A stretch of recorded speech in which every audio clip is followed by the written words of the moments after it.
Hi welcome. నేను ఈరోజు poha mixture ఎలా చేసుకోవాలో చూపిస్తున్నా. చాలా ఈజీగా బయట తెచ్చుకున్నట్టే ఉంటుంది. టేస్ట్ కూడా ఏమాత్రం కూడా తగ్గదు, అంత బాగుంటుంది టేస్ట్. ఈవినింగ్ స్నాక్ లాగా యూజ్ చేసుకోండి, బాగుంటుంది టీ టైంలో.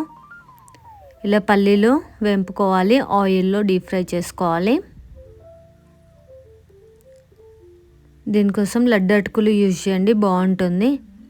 అచ్చం బయట కొన్నట్టే ఉంటుంది. పుట్నాలు ఇలా గోల్డ్ కలర్ వచ్చేంత వరకు వేంపుకోవాలి, మరీ మాడిపోకుండా చూసుకోండి. అండ్ దానికోసం జీడిపప్పు తొందర వేగుతుందండి. కొబ్బరి, ఎండిన కొబ్బరి, పచ్చిమిర్చి ఇలా మంచిగా ఫ్రై అయ్యేలా చూసుకోండి. వెల్లుల్లి బ్రౌన్ కలర్ వచ్చేంత వరకు చూసుకోండి. కరివేపాకు,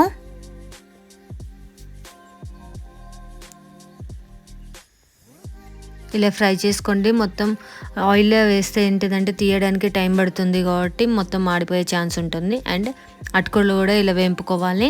నెక్స్ట్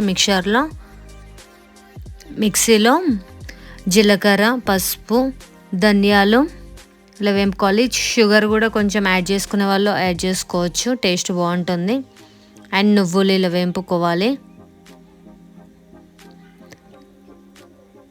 కొంచెం హీట్ ఎక్కగానే ఆఫ్ చేయండి స్టవ్. నెక్స్ట్ మనం మిక్స్ పెట్టుకున్న పౌడర్ ఇందులో కలుపుకోవాలి. బాగా కలుపుకొని ఈ అటుకులలో కలుపుకోవాలి. బాగా కలుపుకోండి మంచిగా. చూడండి, అటుకులు ఇలా వేగాలి, అలా అయితేనే టేస్ట్ ఉంటుందండి. 2 హ్యాండ్స్తో మంచిగా కలుపుకోండి. ముందు మనం వేంపుకున్న అన్నీ కూడా ఇందులో కలుపుకోవాలి. చూడండి, ఎంతో టేస్టీగా ఈవినింగ్ స్నాక్గా యూజ్ చేసుకోండి, బాగుంటుంది. పిల్లలు కూడా చాలా ఇష్టంతో తింటారు. మీకు కనుక ఈ వీడియో కనుక నచ్చినట్టయితే ప్లీజ్ షేర్ అండ్ సబ్స్క్రైబ్. ఎవరికైనా కావాలంటే కూడా 9303999714 నెంబర్కి వాట్సాప్ చేయండి.